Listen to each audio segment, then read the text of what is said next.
टाटा ने air India सिर्फ ticket बेचने के लिए खरीदी थी या इसके पीछे कोई बड़ा खेल चल रहा था? जब टाटा समूह ने एयर इंडिया को खरीदा तो ज़्यादातर लोगों को लग रहा था कि अब कंपनी एयरलाइन बिजनेस का मुनाफा कमाएगी, लेकिन इसके कुछ समय बाद ही बोइंग और एयरबस ने लगभग 470 नए विमानों का ऑर्डर दे दिया। सवाल उठता है कि आखिर इतनी बड़ी डील की जरूरत क्यों पड़ी? नमस्कार, आपके साथ मैं तमन्ना, आप देख रहे हैं नवचेतना टाइम्स।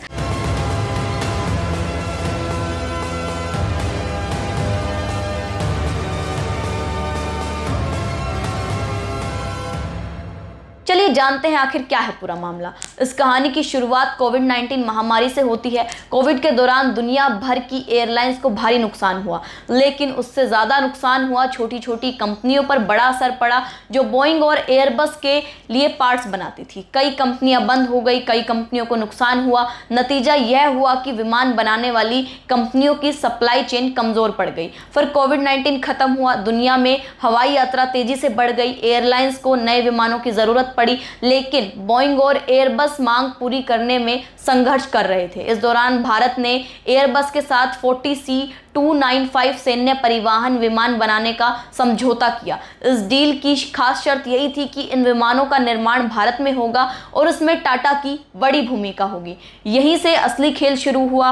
भारत सिर्फ विमान बनाना नहीं सीख रहा था, बल्कि पूरी एरोस्पेस इंडस्ट्री को समझ रहा था।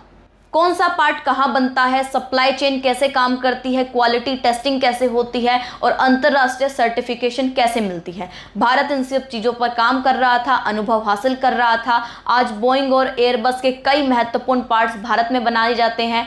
बोइंग 787 ड्रीमलाइनर के कुछ हिस्से, बोइंग 737 के पार्ट्स और एयरबस के कई कंपोनेंट भारतीय कंपनियां तैयार कर रही है। इसी के साथ हजारों भारतीय इंजीनियर और सप्लायर्स इस इंडस्ट्री का हिस्सा बन रहे हैं। सबसे दिलचस्प बात यह रही कि असली कमाई अक्सर अंतिम उत्पाद बेचने में नहीं, बल्कि उसके पीछे काम करने वाली सप्लाई चैन में होती है। यही वजह है कि टाटा का लक्ष्य सिर्फ एयरलाइन चलाना नहीं, बल्कि वैश्विक एरोस्पेस सप्लाई चैन में भारत की मजबूत जगह बनाना था।